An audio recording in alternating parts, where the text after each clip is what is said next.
if I'm not here or something happens to me, at least these interviews will cover a little bit of the truth and the reasons behind it, and also the reasons why the severe attacks that I've had by the police and the courts, because I didn't mean to start a fight with them. I still don't want to fight with them, and I don't even think that the system's totally bad.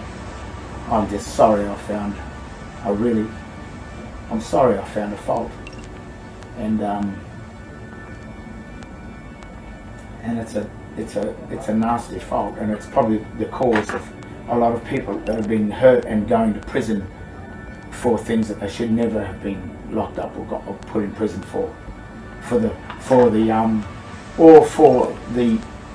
masters to plunder and to use their racket, all for a racket, to make more money for the rich. A rich man's trick.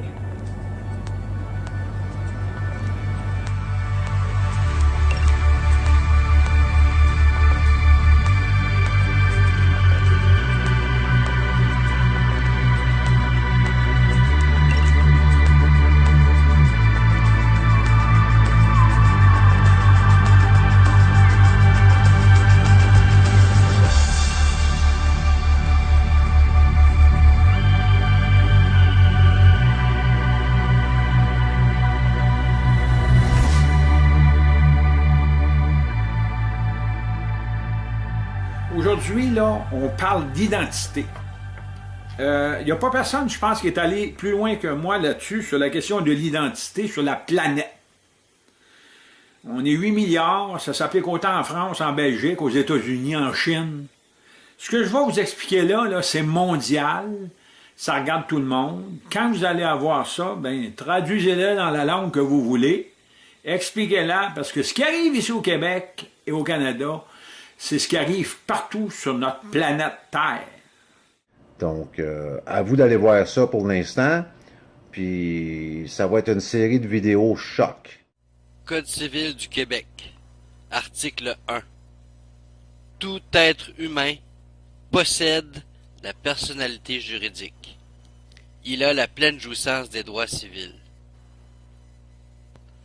Alors, si on prête bien attention ici, on voit bien qu'il est réellement question d'un être humain et il possède une personnalité juridique. Donc, il y a une possession ici et non pas un état.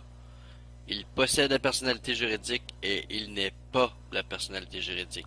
Et c'est clairement indiqué ici dans le Code civil du Québec, article 1. Charte des droits et libertés de la personne du Québec. Article 1. Tout être humain a droit à la vie, ainsi qu'à la sûreté, à l'intégrité et à la liberté de sa personne. Il possède également la personnalité juridique. Donc, on voit encore ici la distinction entre l'être humain et la personnalité juridique qui est sa possession. Mon nom, c'est Pierre. Je suis l'homme qui possède la personnalité juridique nommée Pierre Daou, ayant le numéro d'inscription 119 66 04 11 28 51. Je vous dis ça parce que à l'article 1 de la Charte des droits et libertés du Québec, c'est clairement écrit que tout être humain possède la personnalité juridique. Quoi? Les choses qu'on possède finissent par nous posséder. Tu fais ce que tu veux, mec. Vocabulaire juridique de Gérard Cornu. Possession. Pouvoir de fait. Exercer sur une chose avec l'intention de s'en affirmer le maître. Le droit romain fut le premier à inventer le concept de personnalité juridique, dissociant ainsi la personne de l'être humain. Donc, votre nom qui vous a été donné à votre naissance par vos parents est un outil pour nous permettre de se distinguer et de s'identifier les uns des autres. Pourquoi est-ce que c'est important de faire cette mention-là? Parce qu'il existe à côté de vous une personne légale qui porte le même nom que vous. Cette personne légale-là, qu'on appelle aussi une personne juridique, elle n'est pas faite de chair et d'os comme vous. C'est un contrat, un papier, une entité fictive une personne morale.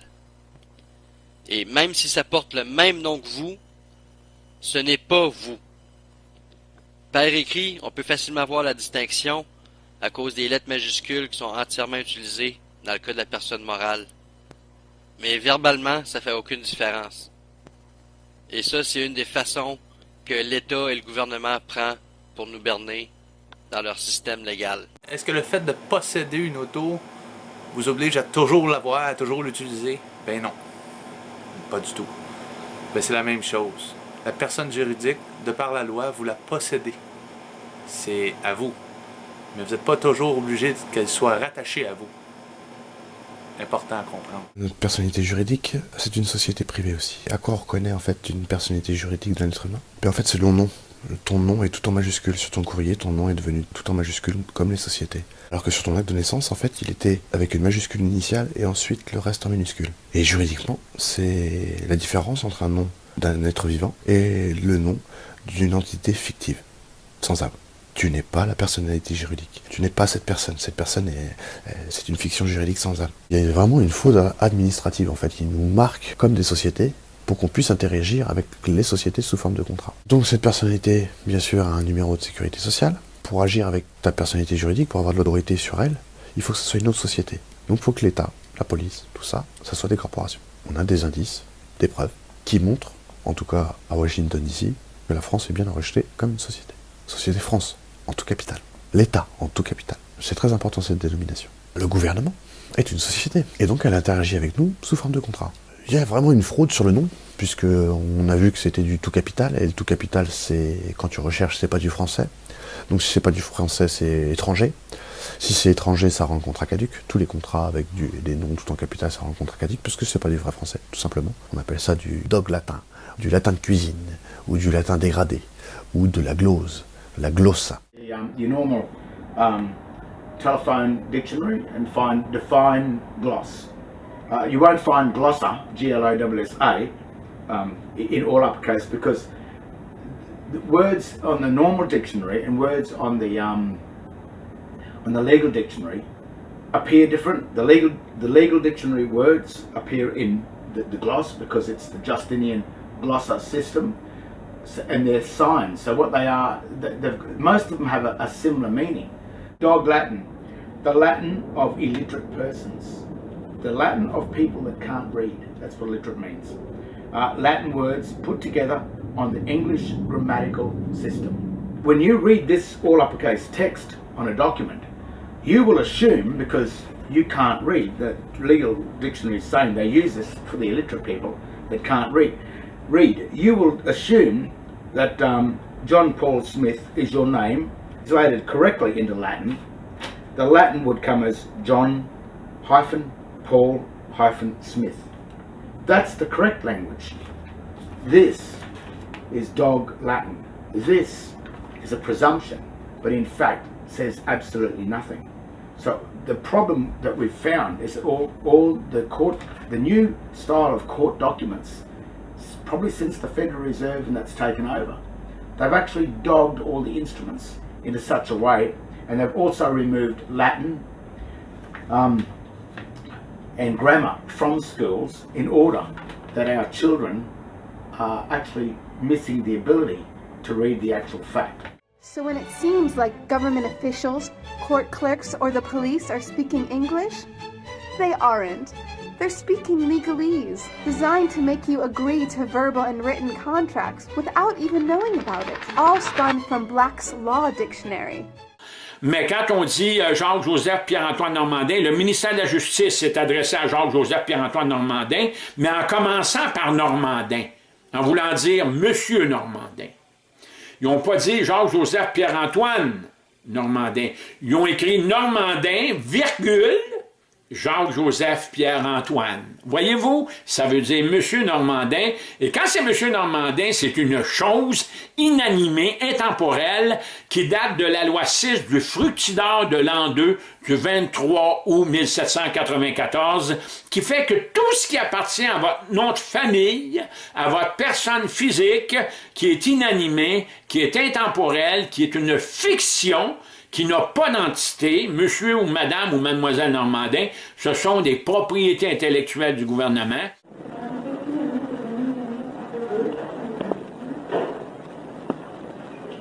Louis-André Allain, Éric Desgras, Jocelyn Boudreau, Alexis Clément, Chris Galland. Il va être représenté. Pardon? Il va être représenté. Chris Galland présent? Il va être représenté par moi. Est-ce que l'avocat qui représente M. Chris Galland dans la salle? Mais je comprends pas. Monsieur, approchez-vous, s'il vous plaît. Qui est Chris Galland? Chris Galland, c'est moi qui vais représenter. Êtes-vous avocat? Non. Alors, seulement les avocats peuvent représenter des gens dans le tribunal. Pardon? Seuls les avocats ont le pouvoir de représenter des gens devant le tribunal. Pardon? Oui, monsieur. La loi du port. Alors, qui êtes-vous, s'il vous plaît? Quel est votre nom? Quel est votre nom, monsieur? Jocelyn quoi? Monsieur, à quel nom est votre permis de conduire? Quel est votre nom enregistré au gouvernement? Êtes-vous avocat? Non. Envoyez quitter la salle immédiatement.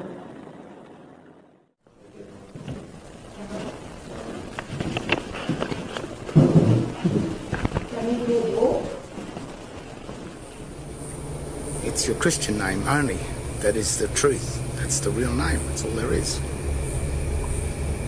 So when you kill that, you kill the Christ in you.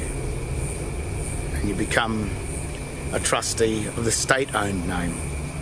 Because it is only the state that joined your Christian name and your surname together. And that's evidenced in Queensland on the certificate of birth. It's got it right there. I, Office of Registrar General, whoever it may be, at this time it's David John, hold the full name, written in a proper noun, without any breaks, in my custody. He holds the name. So any accounts that come in that name are his accounts, are his debts. But if you believe that you're that person, if you believe that that account is yours, well, it's not, it's his. And then you accept the debts in the mail under that name, the full name, as well as your surname,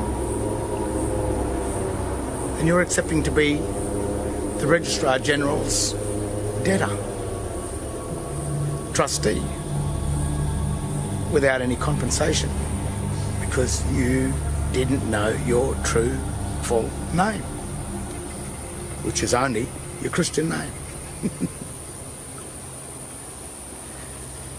I hope you don't believe this. Because can you imagine if everyone started to work out and went, oh my gosh, that would be the end of the system. Ah, the government. It loves you and wants to keep you safe and well. It even wants to make paying taxes, fines, and court costs easier for you. How? Well, you'll need to meet your straw man. He was born the same day you were. He looks like you, has the same name, and lives in your house, but you never knew he existed. You will have even paid his parking tickets or taxes. The worst part? He's been dead from day one. From every birth certificate, a legal personality, or legal fiction, is created with the same name to confuse little old you into thinking it's you. So, there is a human you and a paper you, or as it's commonly known, a straw man.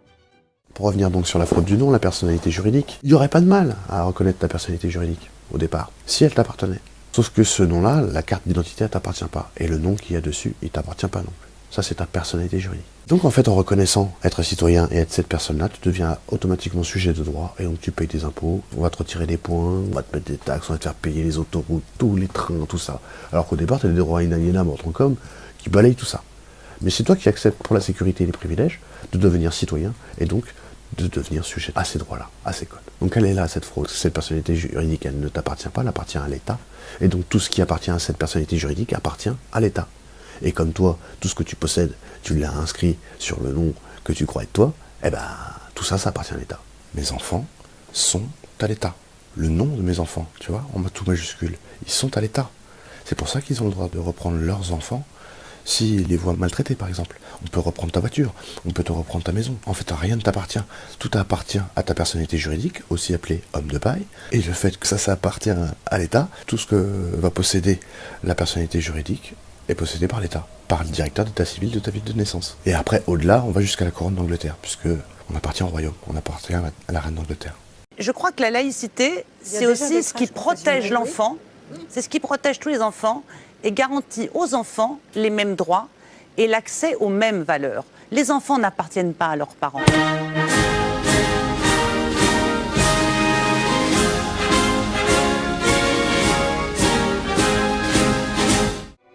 Did you know that whenever you register something, you are handing over title to the person you register it with? That's right. Whenever you register something with the government, they assume it belongs to them. Registered your car? Super! Now you are the registered keeper of your vehicle, and the government can crush it when you don't pay your, straw man's taxes. Expecting a new bundle of joy? Well, then you need to register your little darling with a birth certificate. Then they can start the process all over again and create a new straw man for your little one. Isn't that great? So when Junior grows up, he'll be able to generate revenue just like you have. When you notify on your baby by signing the birth certificate, your child becomes a ward of state. And if the government doesn't like what you're doing, they'll assume it's okay to take the child away or make new rules for things they don't like. Not enough school? Smacking your child? Shouting too loudly? Then it's off to social services for the little one. Il faut savoir qu'une personne physique, qu'une personne morale, qu'une personne juridique, qu'un individu, tout ça, ça a des définitions juridiques très précises. Et la définition juridique, c'est très important. Pourquoi ? Parce que la Déclaration des droits de l'homme, par exemple, est un texte de loi. Donc c'est un texte juridique qui répond à des codes, qui répond à un langage, à un jargon, qui est du latin dégradé, qui vient du code justinien, qui vient de l'armée. Tu vois, c'est un langage vicié pour nous. Parce que nous, on emploie couramment ces mots-là dans un autre sens. Par exemple, dans un tribunal, quand le juge te demande est-ce que vous comprenez les accusations, toi tu te dis comprendre, c'est comprendre, est-ce que j'ai compris ce qu'il a dit ? Bah oui. En fait non, ça veut dire c'est est-ce que vous acceptez. Donc le mec il se dit est-ce que tu acceptes les accusations ? Toi tu dis oui.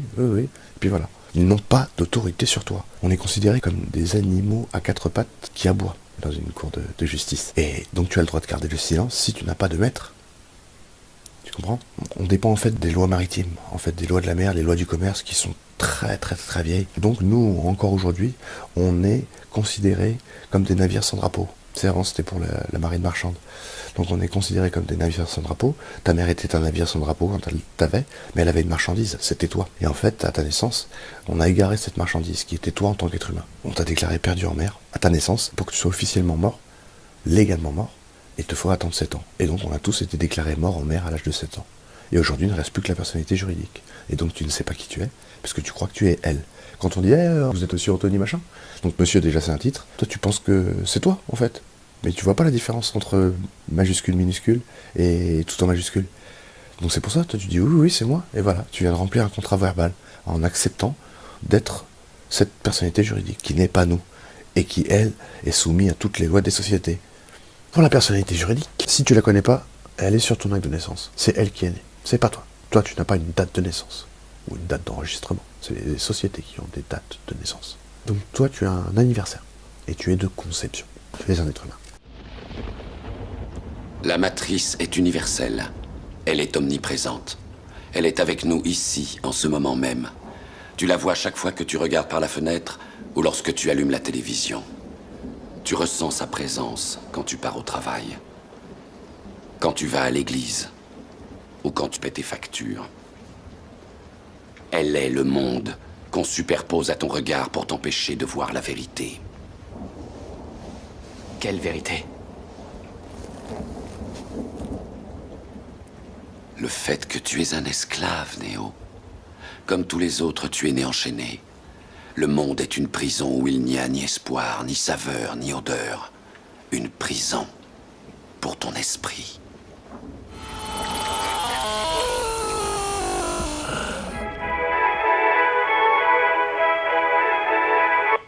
Oui, Oui, allô? Oui, bonjour. Oui, bonjour. Bonjour, je suis bien avec la directrice de l'état civil.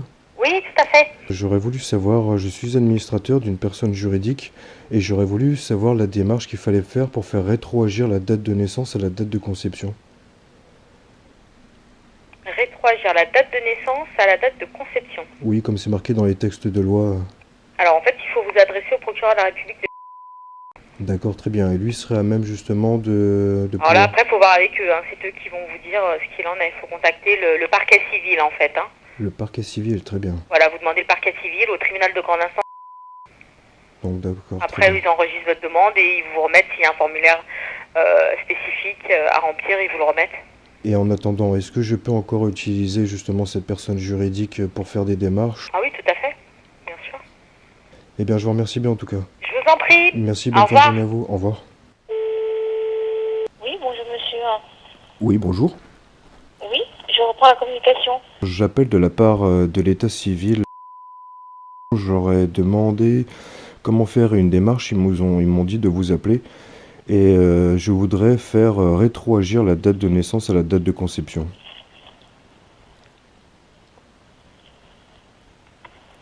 Allô? Attendez. Oui. Oui, je comprends pas. Vous voulez rectifier la date de naissance, c'est ça hein? En fait, je sais que quand je suis né, l'état civil a créé une personnalité juridique avec un acte de naissance qui a été signé. Cet acte de naissance, ce n'est pas moi. La date de naissance qui est marquée dessus, comme c'est marqué dans les textes de loi, tout ça c'est basé sur des oui-dire. Et en fait, moi je voudrais faire rétroagir la date de naissance à la date de conception pour devenir l'être humain de chair, d'os et de sang, avec des droits inaliénables et imprescriptibles, et qui administre la personnalité juridique que j'ai, parce que tout ça ce sont que des bouts de papier. La personnalité juridique, au sens du terme juridique, la personne juridique est une personne morte sans âme. Et moi je suis pas une personne morte sans âme, je suis un être humain de chair, d'os et de sang et bien vivant. Et j'ai déjà été reconnu en tant qu'être humain par un maire d'un village, et aujourd'hui je voudrais faire rétroagir cette date de naissance qui n'est pas la mienne à celle de l'être humain. Je sais qu'il faut faire un courrier parce que tout le système d'état civil a été créé par c'est votre patron, mais j'aurais voulu savoir à l'état français comment j'aurais pu faire pour faire résilier cette date de naissance à la date de conception et pouvoir supprimer tous les contrats qui ont été faits, la journée d'appel militaire, comme quoi je suis bien enregistré comme réserviste à l'armée en France, et je veux pas être réserviste, je veux pas être un militaire, je veux pas faire la guerre, je veux pas tuer les gens, je veux pas être un criminel. Ça, je sais pas. Il faudrait vous adresser un avocat, parce que c'est lui qui fera les démarches auprès des tribunaux pour faire votre requête. Mais je peux pas avoir un avocat. Un avocat peut pas représenter l'être humain. Et pourtant, l'état civil m'a dit que c'était vous qui vous occupiez de ça. Elle m'a dit appelez-les, et ils feront ce qu'il faut. Et là, j'ai l'impression que vous savez pas trop de quoi je parle. Oui, parce que là, vous écrivez à monsieur le procureur, que vous expliquez tout votre...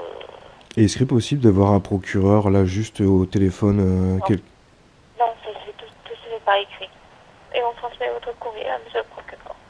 Il prendra sa décision. Très bien, ben je vous remercie alors. Je vous en prie, monsieur. Merci, au revoir. Au revoir. When you get a bill, it's sent to you but belongs to your straw man, not you. That's why bills, fines, and summons start with Mr., Mrs., or Ms. Sometimes you'll see your surname in capitals, just like on a gravestone. That's because your straw man is dead and just a silly piece of paper, created before you could comprehend or even consent to it. When you go to court, you represent your straw man, so you, the human, take on any costs, fees, taxes, and fines involved for the straw man. The human you doesn't even need to pay them. But you made a contract with the court by appearing on behalf of your legal personality or straw man, just like the government knew you would. Confused? Well, don't worry. The government doesn't want you to know anyway. If you knew, you'd stop paying things like council tax and parking tickets. Because when you go to court, you are representing your straw man. You are you, alive and made of flesh and blood. Your straw man or legal personality is a piece of paper created from your birth certificate. And you think it's you. What a silly Billy.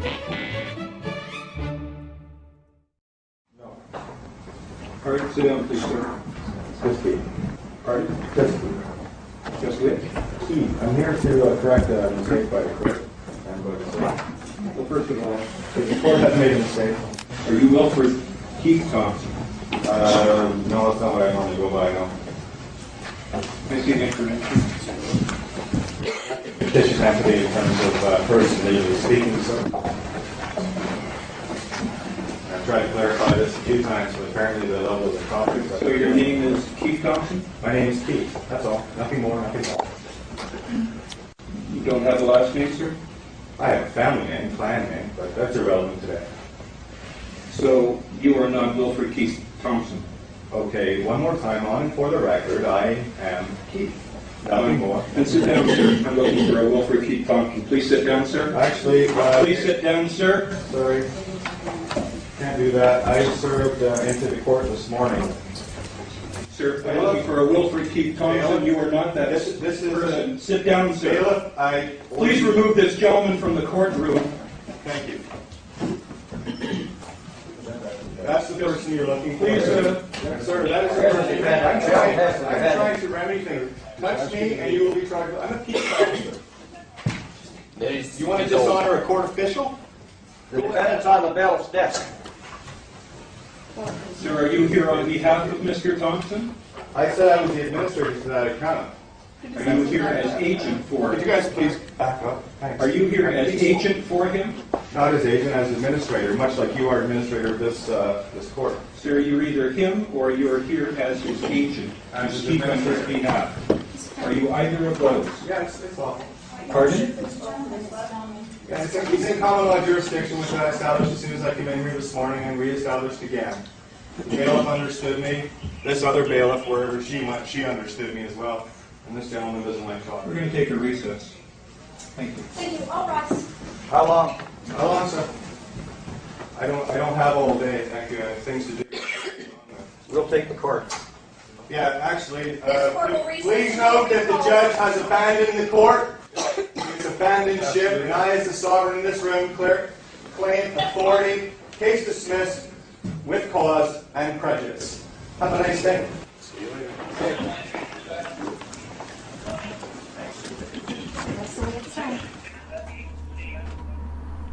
So if you think you know your name, but it's the wrong name that you give in a court or on a contract, then you can sort of see that things can go pretty bad for you. If you think about it and look carefully on your birth certificate, your state birth certificate, it gives you a name and a surname. And it's very clear and precise about that. Even the writing, the grammar is clear. Your name is John Paul, and the surname, or the family name, is Smith. There's two different names there.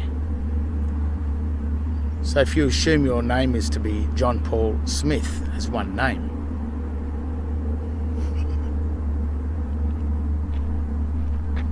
then how did you do that? How did you come up with that? Quand un produit est sorti d'un bateau et apporté à une nation étrangère, qu'une nation prend la garde de cette ressource, elle est représentée avec un certificat. Le certificat affiche la date de naissance du produit pris en garde par la nation en question. Demandez-vous, pour commencer, pourquoi il est supposément requis d'avoir un certificat de naissance de vie. Le dictionnaire Barran des termes bancaires définit un certificat comme un papier établissant une revendication de propriété. Dès lors, on remarque que n'importe qui avec un certificat de naissance est défini comme une propriété. La propriété de qui? Something else that's interesting, one of the researchers, that book I had, the Styles Manual, it's not close by, but about page 520 something, it tells you Mr., Ms., Mrs. and Ms. are all titles for the lowest rank in the military. Now that comes from the Australian government. They've told us that. That's straight in their own book. So the book tells us, okay, a name has to be written as a proper noun. A corporation can be written in symbolic text, which is all capitals, and that your title, Miss, Mr, Ms or Mrs, means that you're the lowest rank in the military. So it's all there, guys. Going post, send it all back. Stop using your date of birth to identify yourself. Use your date of registration, which you'll find on the bottom of your birth certificate. Use your Christian name only, because that's the only one you've actually been given. It's actually a proper noun. You should have a patronymic, which is your father's name, or a gens, which would be the family name, but they're gone. That's we think that the Vatican have taken that paperwork and they've got it, and for you to access it, the only way to access it is via your Christian name and your Christian date of registration. Est-ce que vous avez votre permis de conduire, s'il vous plaît? Je n'ai pas à avoir de permis de conduire, je dois juste respecter le code de la route. C'est marqué dans aucun texte de loi que j'ai l'obligation d'avoir un permis de conduire, aucune loi. Et il n'y a aucune loi qui dit que je dois avoir une carte d'identité. Une pièce d'identité, s'il vous plaît. Non, je n'ai pas le droit. Si je vous donne mon nom de famille, je n'ai pas le droit de vous donner mon nom de famille. C'est appartient à la France. C'est protégé et je ne suis pas votre esclave. Et c'est pour ça que je viens de citer. Bah si, parce que là en fait vous voulez passer un contrat commercial avec moi, c'est l'article 226, donc vous venez de compléter.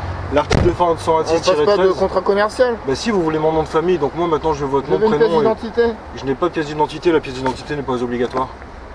C'est pas monsieur, c'est Lohan. Vous n'avez aucune juridiction sur moi. Je vous appelle monsieur, c'est correct monsieur, je vous appelle monsieur. Bah, pour moi, monsieur, je vais pas vous tutoyer, je vais vous appeler par votre prénom, je vous connais pas monsieur. Moi je vous demande, appelez-moi Lohan. Je me dois d'être correct avec vous. Non, correct, moi monsieur c'est pas correct, parce que c'est un rang militaire. Monsieur, madame, avocat, huissier, maître, je n'ai pas de rang militaire. Monsieur, c'est une marque de politesse. Non, pas du tout. Non, dans les termes juridiques, c'est un rang militaire. C'est un rang militaire. C'est comme madame, oui. Non, c'est un rang militaire. C'est les plus bas. Madame, c'est un rang militaire, madame? Oui, c'est les plus bas. C'est pour ça qu'on dit plus mademoiselle. Et ça a été changé dans les codes de loi il y a peu de temps parce que c'est madame, c'est un rang militaire. Alors, monsieur. Appelez-moi Lohan, s'il vous plaît, pas monsieur. Je vais vous placer en garde à vue. Oui. Hein, donc, mais je n'accepte pas, je consens dans le cadre de la garde à vue. Il n'y a aucun accord tacite de ma part. Dans le cadre de la garde à vue, monsieur, vous m'écoutez, comme ça vous comprendrez tout ce que je dis. C'est pas monsieur, je vous l'ai dit, vous respectez ma dignité, c'est Lohan. Pas monsieur, je n'ai pas de rang militaire. Monsieur, c'est un rang militaire. Vous n'êtes pas madame, je ne vais pas vous appeler madame. Bah, vous m'appelez Lohan, comme on m'a dit, c'est mon nom d'usage. Vous êtes placé en garde à vue. Dans le cadre de la garde à vue, vous avez la possibilité de faire prévenir quelqu'un, vous avez la possibilité de voir un médecin, vous avez la possibilité de vous faire assister d'un avocat. Non, un procureur. Vous êtes en garde à vue pour défaut de permis et puis défaut d'assurance en même temps. Donc, alors, qu'est-ce que vous voulez? Vous voulez faire prévenir quelqu'un? Donnez-moi la loi qui dit que vous aurez quelconque autorité sur moi. Donnez-moi qui dit que la République ça existe encore. Est-ce que vous voulez faire prévenir quelqu'un? Un procureur. Le procureur de la République. Vous voulez faire prévenir? Je vais le prévenir et vous êtes en garde à vue. Donc, soit ce sera fait. Mais dites-lui qu'il y a tout ça. Oui, mais je vais lui dire que vous êtes en garde à vue. Il n'y a pas de problème. Est-ce que vous voulez faire prévenir un membre de votre famille ou votre employeur, monsieur? Répondez à ma question. C'est pas monsieur, je vous demande. Mademoiselle, voulez-vous faire prévenir quelqu'un, un membre de votre famille ou votre employeur? Vous manquez de respect là. Est-ce que je vous manque de respect? Est-ce que je vous ai insulté? Bon, est-ce que vous voulez répondre à ma question ou pas? Sinon je vais dire que non. Hein. Non, je ne veux pas, j'accepte rien du tout, je ne signe rien du tout. Je vous demande pas de signer, je vous demande si vous voulez faire prévenir quelqu'un, si vous voulez un avocat. Je vous ai dit, appelez le substitut procureur, le procureur. Le préfet est au courant. Oui, mais tout est déjà sur YouTube. Tout le monde sait que je suis déjà ici, il y a 300 êtres humains qui savent que je suis là, que le préfet est au courant, que la Cour européenne et la Cour internationale aussi. Vous n'avez aucune autorité, la France est terminée, elle est forclose depuis fin 2016.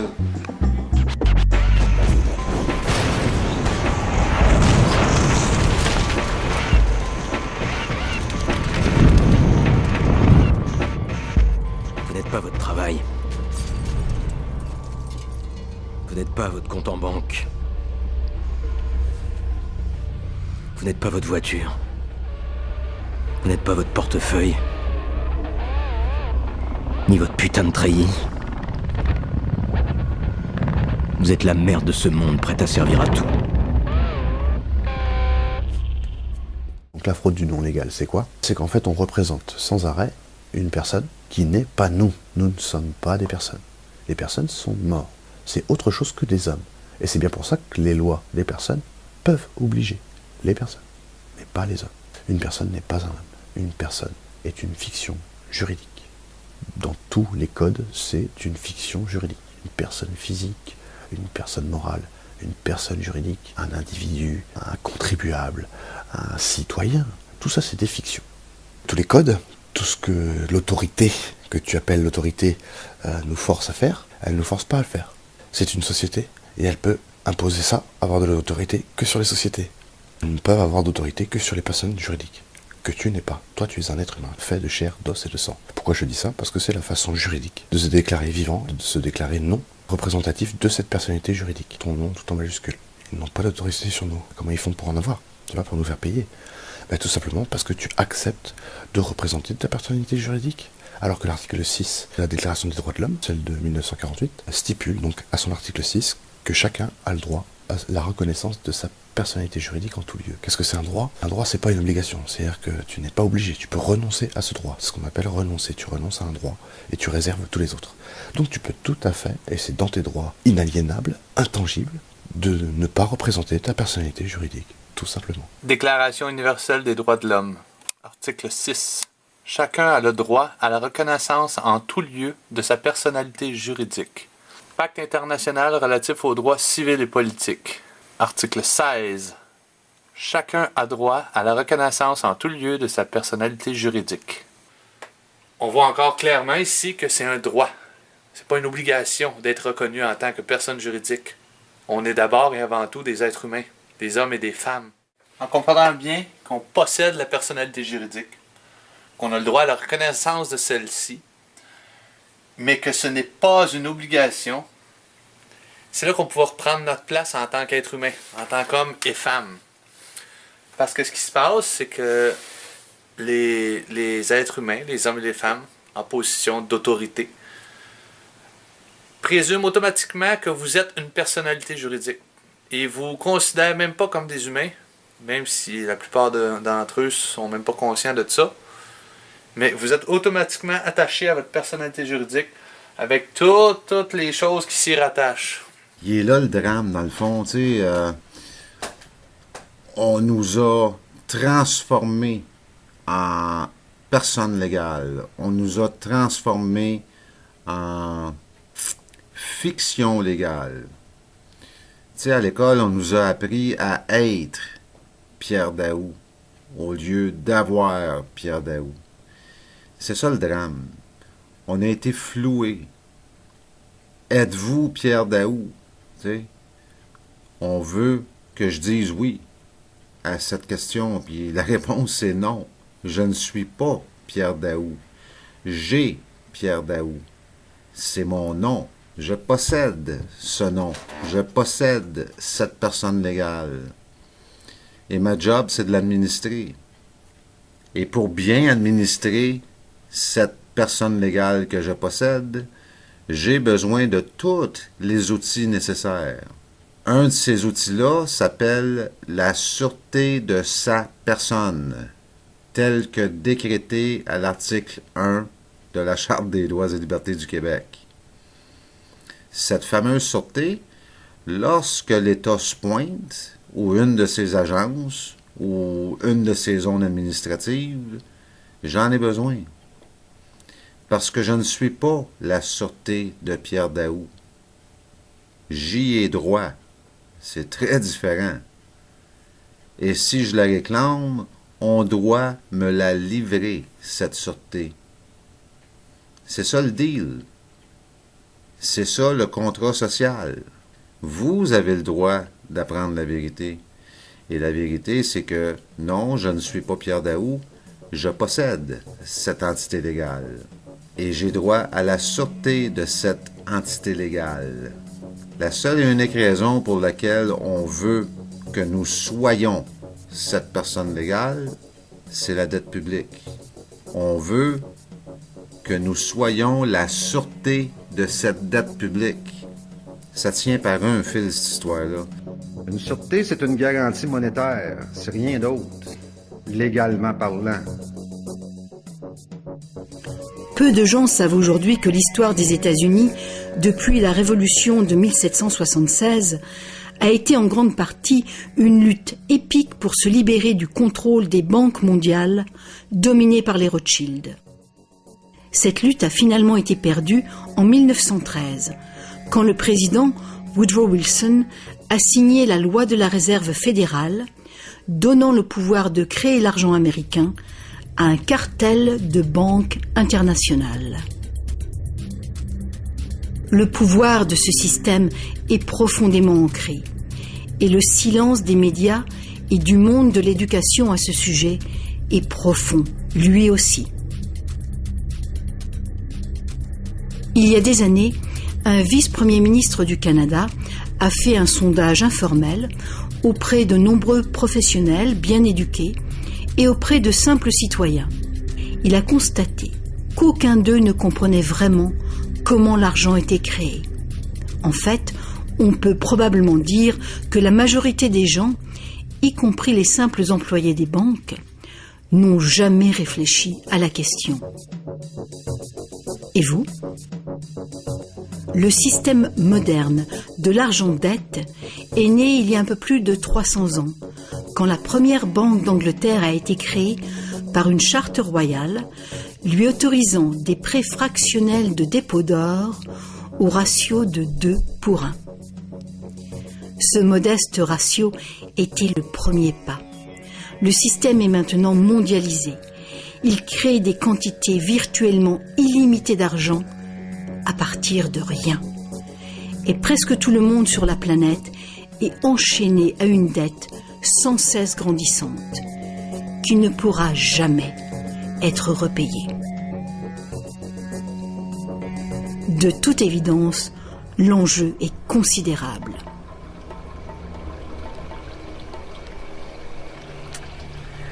Have you ever heard that saying, banks create money out of thin air? It's, you hear that a lot, don't you? There's documentaries about it.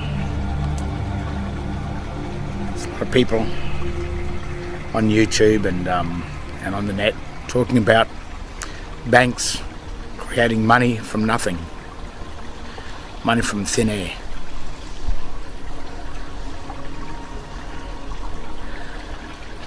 Well, that's probably what the banks want you to believe as well, because while you believe that, you won't know how banks really work. And that's how banks need you to be. Because banks don't create money from thin air. They create the dollar from thin air. And a dollar is a debt note. A dollar is not money. So what the banks do is they create the debt out of thin air, not the money, the debt. And you spend the rest of your life creating the money, which is the real wealth, the gold, the silver, the oil, the energy. You create that to settle the debt that was created by the bank. So the bank does not create money from thin air. It creates the dollar, being the debt. And a debt is a lot easier to create than money. It can create a debt like that. So that's the difference between the dollar and the money. The money is positive, the dollar is a negative.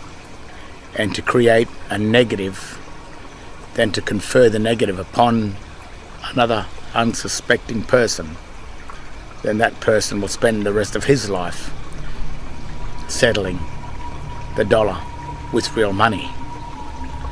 But you will also notice that when you want to borrow from a bank, the bank does not lend you the dollar straight up. The bank gives you one of their accounts to hold, so that no matter what you do with their account, it is your liability. You are the one that held the account, that acted as the account holder, and you are the one holding their account that agreed to borrow the dollar and place yourself in debt for the rest of your life. So that's how it works.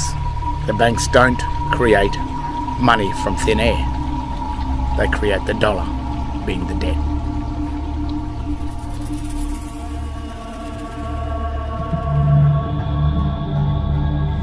La nécessité que nous avons de rembourser nos dettes, de réduire nos dépenses, d'augmenter notre compétitivité, agence de notation ou pas, elle est clairement posée. Nous avons presque 1700 milliards de dettes, il faut le rembourser. Enfin, en ce début d'année, la France emprunte pour rembourser sa dette à un taux historiquement bas. La France emprunte pour rembourser sa dette.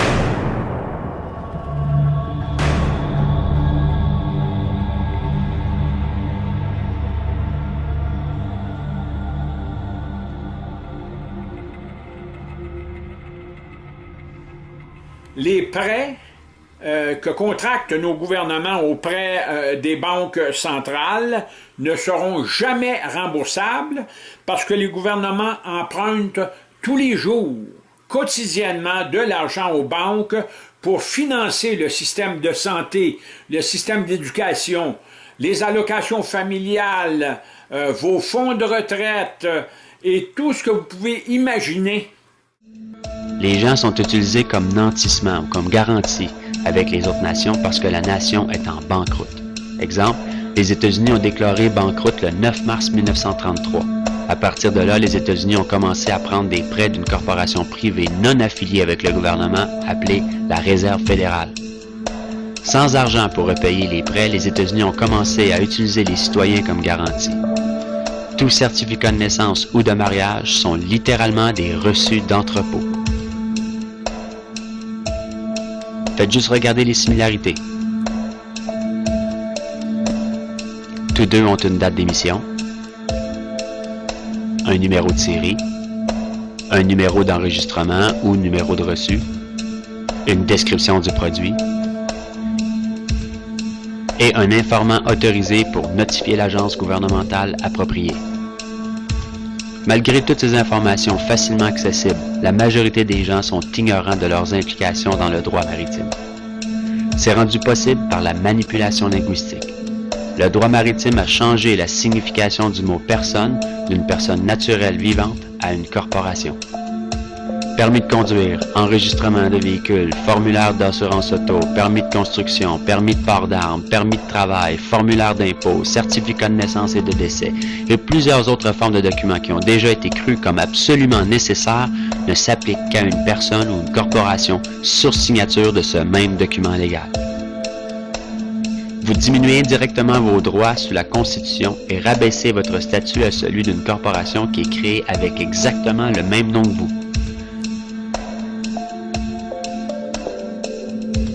La seule façon de reprendre votre véritable nom du nom de la corporation est de remarquer que la corporation a son nom entier en lettres majuscules.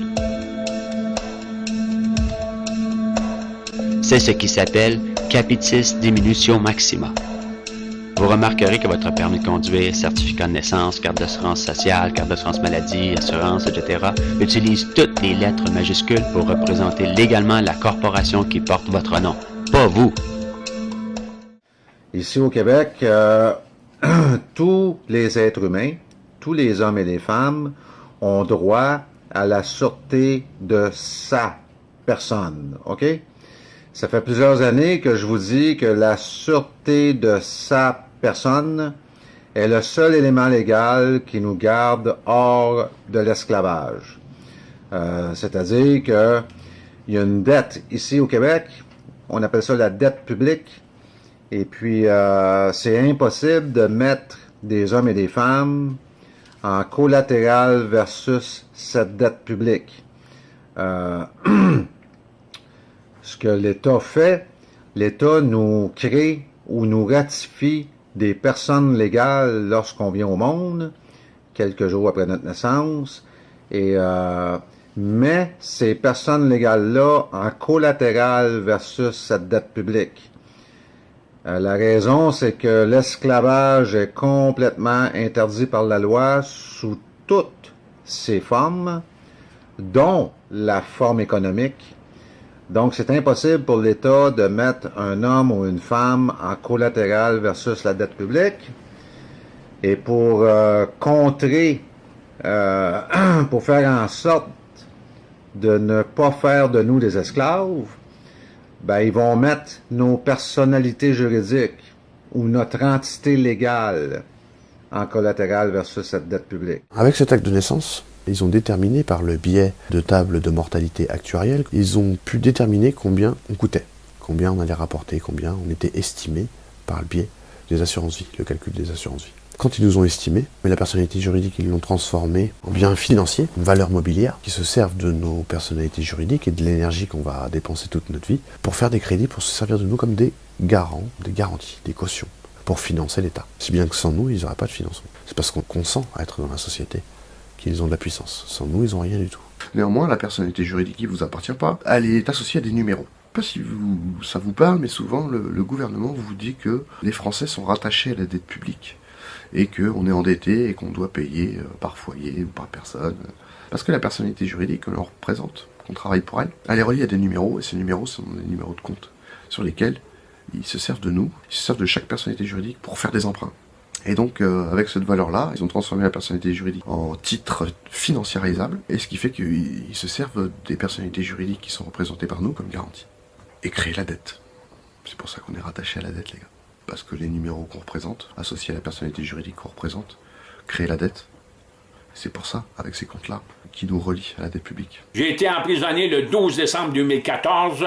On m'a libéré le 7 janvier 2015 parce que je connaissais la loi et parce que je suis gênant, parce que je demande au gouvernement, je demande aux avocats, aux juges, aux notaires, aux huissiers, aux policiers et surtout aux comptables de respecter l'article 1 du Code civil du Québec et de respecter et d'appliquer l'article 1 de la Charte des droits et libertés de la personne du Québec, chapitre C12, dans lequel ils reconnaissent la distinction entre l'être humain et la personne physique, et surtout par lequel article nous avons une sûreté qui se trouve à être votre certificat de naissance du directeur de l'État civil du Québec, et votre sûreté a une valeur par individu ici au Canada, mais en tout cas ici pour le Québec, entre 4 millions et plus de 15 millions de dollars.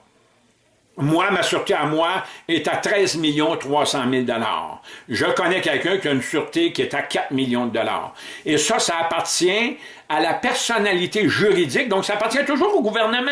Ça appartient à la personnalité juridique Jacques, Joseph, Pierre-Antoine Normandin, à qui on a confié la personnalité juridique aussi, Jacques Normandin, qui lui a un numéro d'assurance sociale 231-249-525.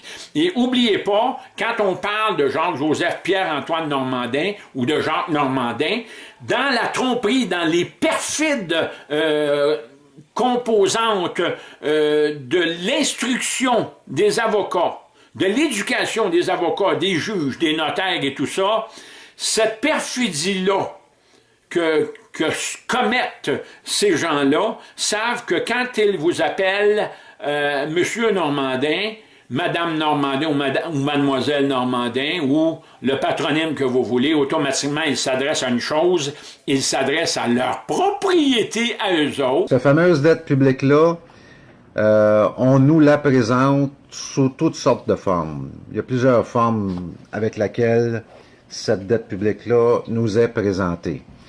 Une des formes, c'est l'impôt, l'imposition. Il y a aussi Hydro-Québec. Le compte d'électricité, c'est pas une facture d'électricité, c'est un compte d'électricité. Et lorsque vous payez ce compte-là, c'est pas de l'électricité que vous achetez. L'électricité nous appartient déjà. C'est déjà à nous, l'électricité.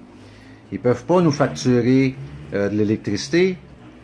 Elle nous appartient, vous comprenez? C'est pas facile à comprendre ce bout-là. Ce qu'ils font, en fin de compte, Hydro-Québec, c'est qu'ils nous envoient une partie de la dette publique à racheter. Donc, quand vous recevez un compte d'Hydro-Québec, vous avez le choix de racheter cette dette-là qui vous est présentée sous forme apparente d'achat d'électricité, qui n'est pas ça pantoute, Ou vous avez le choix d'utiliser la sûreté de sa personne pour que cette sûreté puisse décharger cette dette qui est adressée à votre personne. So with the credit card, you can see they need two names. They need you to give them your true, correct, lawful name and date of registration.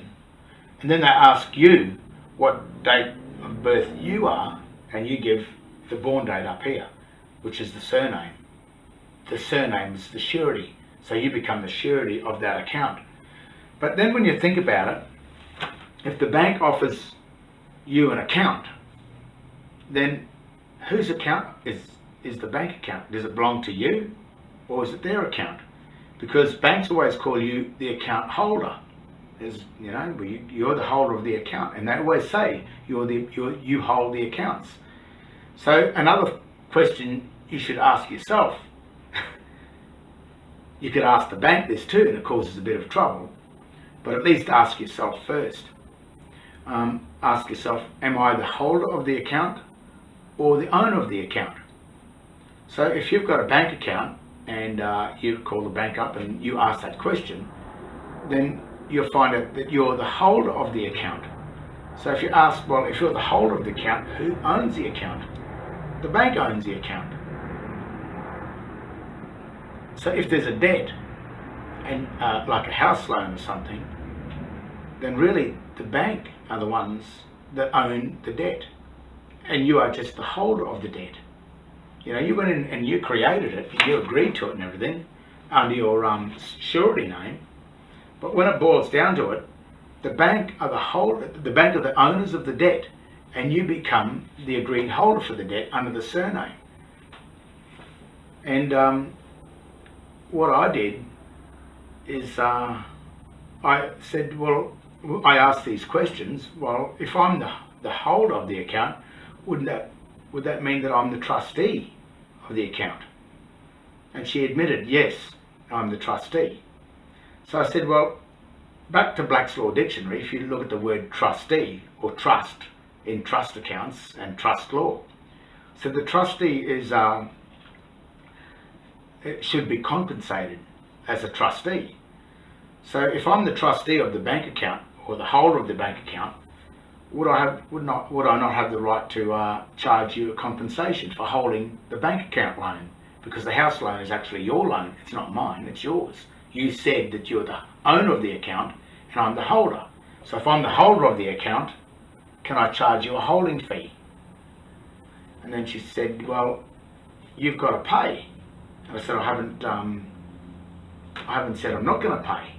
I'm offering you a choice. Would you like me to remain as the holder of your bank account? And I said, as a holder, I'll charge you $850,000 a year to hold the account. Well, I didn't refuse to hold the loan account. I just agreed to hold it. But when I found out what had happened, then I offered them the choice of I'll continue to act as the holder of the debt account, because it was a home loan account and it was a debt account, but they admitted it was their account and I was the holder. So they didn't respond. So I sent a notice, email, and also put it down to the bank and stuck it up under the window at the kiosk as you walk into the girls at the teller desk. And I said, there's a notice, and it's just a fee. If it's $850,000 a year to hold a $60,000 debt that I had with the bank, because I'm the trustee. I said, it's your account. And that was it. They didn't respond. They didn't pay the fee. So the house loan just vanished, along with all of my accounts. The reason why I could do that is because I discovered the difference between the surname and the Christian name. The bank sits in the middle of the surname and the Christian name. It's the agent. That's why they call themselves agencies. So the warning for this is, if you think you can go out and discharge or do what I did about your mortgage, you've got to give up every account related to your surname, your driver licenses, your bank accounts your Medicaid banks, you've got to give up everything, absolutely everything. So on the surface, it sounds like quite a good move for a lot of people to make. From a financial perspective, they're going to say that they will free themselves or clear themselves from a lot of debt, but there are trade-offs or compromises that come with that. And like, I didn't want to discuss it before, but I warn people not to do that until you completely and fully understand why the bank is there and what it is there for. Because it's not dealing with money. If you think that a bank is giving you money, it has not given you a cent. It's just given you a contract to pay them it's their military scrip. And once the last payment of a bank payment is your mortgage is paid, the last payment actually voids the account. So it turns back into void. There's no more mortgage there. A bank account mortgage is just that you've gone and agreed to pay the bank a mortgage. But the home was always yours because the home belongs to your Christian name. But the post name, your surname, it's the post that's there. When you don't pay your mortgage, the bank doesn't come out to take you off. It comes out to take back its surname because your surname appearing in dog, Latin or all uppercase as a thing is not your property. And if you're attached to it, when the bank comes out to take your surname off, you go with it. But if you don't hold the surname, and that's what happened to me, I said, are you looking for the surname? Because it's already dead. Le procès pour l'impôt. Hein?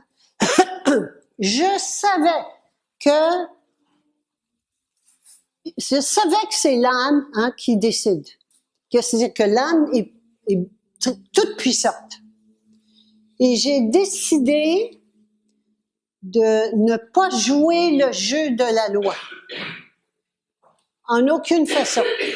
J'ai seulement dit, je suis un être souverain, l'autorité suprême est à l'intérieur de moi, avec un corps, une âme et un esprit. Vous n'avez pas juridiction sur moi. C'est tout. J'ai rien fait d'autre. Et je savais pas, mais je savais que c'est l'âme qui s'impose. Et c'est comme ça que le changement, le renversement va se faire. Mais je l'ai fait et puis à un moment donné, ils ont arrêté. Je suis partie chez nous. Alors, c'est parce que quand il y a eu le procès, j'ai dit ça, puis oui, je suis partie. Et puis il a fait le procès de Guylaine Manteau, qui n'est pas moi, puis je ne veux pas rentrer dans ces détails-là, mais il y a deux personnes. Il y a une personne légale qui appartient à l'État, puis il y a l'autre, la vraie personne. Et donc, lui, il a fait le procès de la personne légale dans l'après-midi, et moi, j'étais partie, il m'a presque dit partez. J'ai pris mon manteau, puis je suis partie. Alors, ce que je veux vous dire, c'est que c'est ça. C'est cela qui est puissant. Ça, c'est pas puissant, c'est soumis ou insoumis, ça rouspète, ça se bat. C'est toujours dans la guerre, dans la peur. On n'ira nulle part avec ça. On va continuer à travailler, souffrir, vieillir et mourir. C'est pas ça. On n'est plus là. C'est le temps de passer à autre chose. Et ici, la vraie paix, tout le monde veut la paix.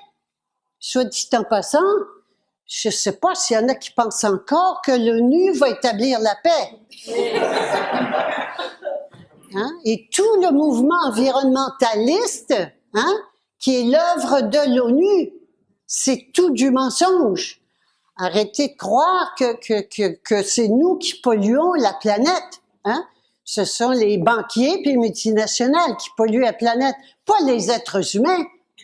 Allez voir l'agenda 21 quand même. Informez-vous de ce que c'est que l'agenda 21. Les cheveux vont vous dresser sur la tête. Le plan est vraiment des camps de concentration high-tech pour les humains. Puis tout l'espace va être pour les animaux. On fait des droits maintenant pour les animaux. Des droits pour les animaux et les humains. La déclaration des droits de l'homme de l'ONU a été remplacée par l'agenda 21. Alors, allez voir ce que c'est que l'agenda 21. Et je ne veux pas passer plus de temps là-dessus. Je veux juste qu'on prenne conscience, hein, qu'on prenne conscience que si on reste ici, c'est la fin de l'être humain avec son libre arbitre. Le but, c'est d'enlever à l'être humain le libre arbitre. Et qu'est-ce que c'est que le libre arbitre? Le libre arbitre, c'est, en anglais, c'est free will. J'aime beaucoup le mot anglais parce que c'est liberté de volonté.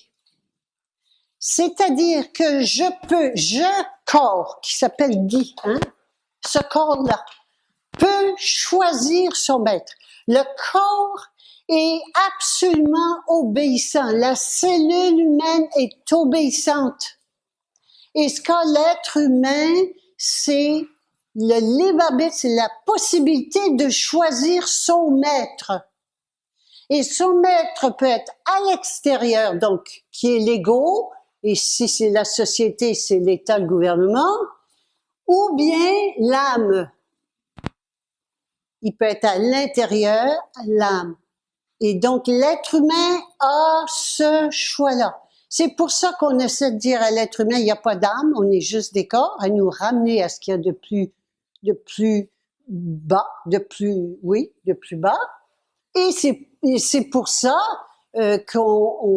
pour nous enlever notre âme.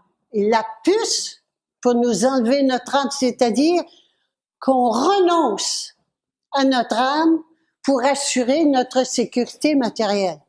Quand on parle de la puce, ce sera le test, hein, et pour ça qu'il vaut mieux se préparer. La puce, c'est si vous voulez avoir accès à quelque service que ce soit, public, transport, magasin, quoi que ce soit, il faudra avoir la puce. Et la puce, c'est vraiment là que va se faire le choix final de céder son libre arbitre ou non. Et les gens vont avoir tellement peur qu'ils vont dire oui. Ils vont même demander la puce. Alors, sachons à qui on a affaire et sachons surtout qui nous sommes. Et rappelons-nous de qui nous sommes et prenons cette décision, et même si je sais pas trop comment faire, mais aspirer à devenir qui je suis et demander à mon âme. Quand il y a une question qui se pose, demandez à l'intérieur. Arrêtez d'écouter le voisin, la voisine, les autorités, les experts. La réponse est là. Ce qu'il y a d'extraordinaire, c'est que nous pouvons participer à cette grande transformation de conscience qui est en train de se faire. Nous pouvons y participer. Quand le poisson était dans sa mare, qu'il n'y avait plus d'eau dans sa mare, hein, qu'est-ce qu'il a fait?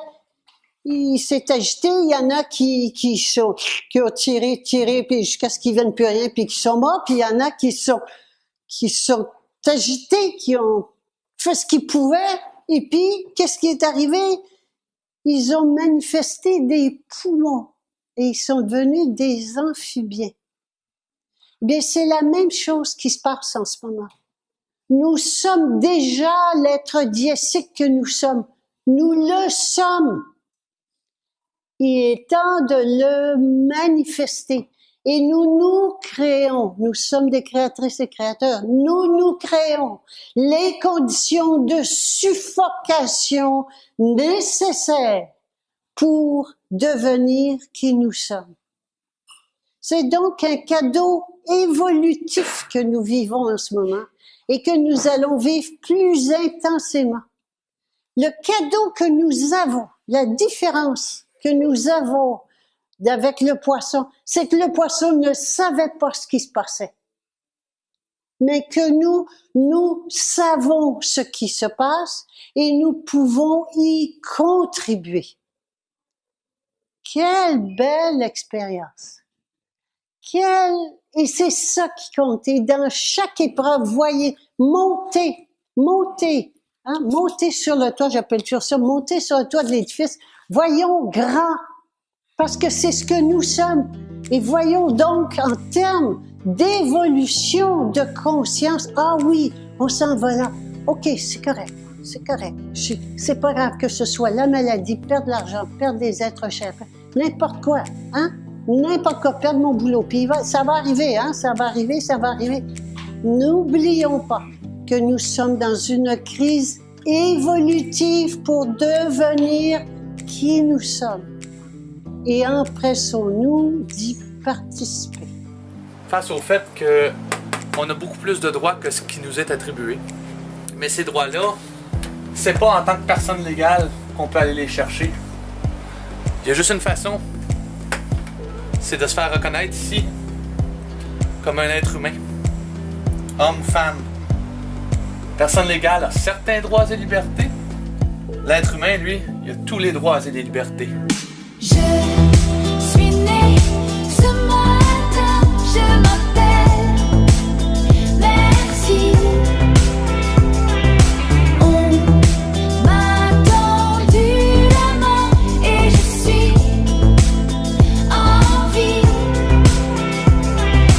Je suis tous ces enfants que la mère a pris.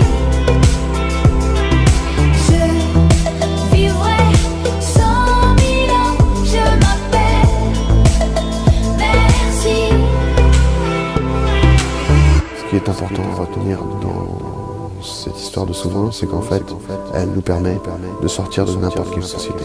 Et on est tous esclaves, jusqu'à ce que je décide de ne plus l'être. Si on peut sortir de n'importe quelle société, alors on peut redonner notre consentement pour une autre société que nous, on aura décidé, qui sera plus équitable.